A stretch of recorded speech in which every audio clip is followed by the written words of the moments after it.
Si Stephen Curry ay ipinanganak noong 14 ng Marso taong 1988 sa Akron, Ohio. Pinalaki si Curry sa isang pamilyang nakasentro sa basketball.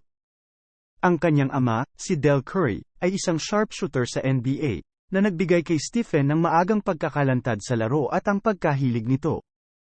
Sa kabila ng kanyang genetic predisposition sa basketball, si Curry ay nahaharap sa mga pagdududa at pag-aalinlangan dahil sa kanyang mas maliit na tangkad na may humigit kumulang 6 na talampakan at 3 pulgada ang taas.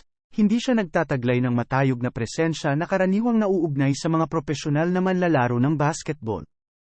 Gayunpaman, tumanggi si Curry na hayaan ang kanyang laki na tukuyin ang kanyang potensyal.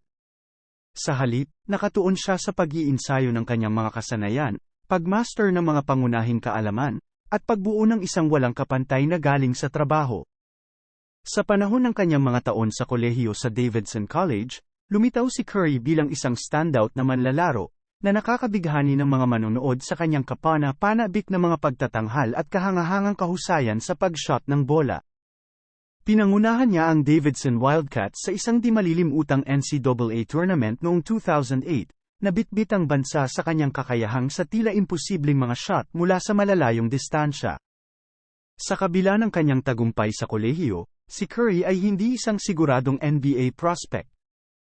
Ang pag-aalala niya tungkol sa kanyang laki at kawalan ng kumpiyansa sa sarili ay naging sanhi ng ilang mga kuponan na hindi siya madraft.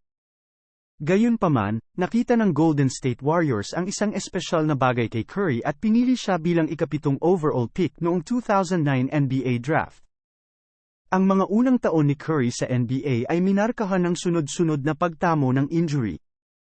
Ang mga pinsala sa tuhod at paa ay nagsibling banta na madiskarila ang kanyang karera, na nagdulot ng pagdududa kung kakayanin niya ang kahirapan ng propesyonal na basketball. Ngunit tumanggi si Curry na sumuko sa kahirapan. Sa halip, dinobel niya ang kanyang pagsusumikap, walang pagod na nag-iinsayo upang palakasin ang kanyang katawan at pinuhin ang kanyang laro.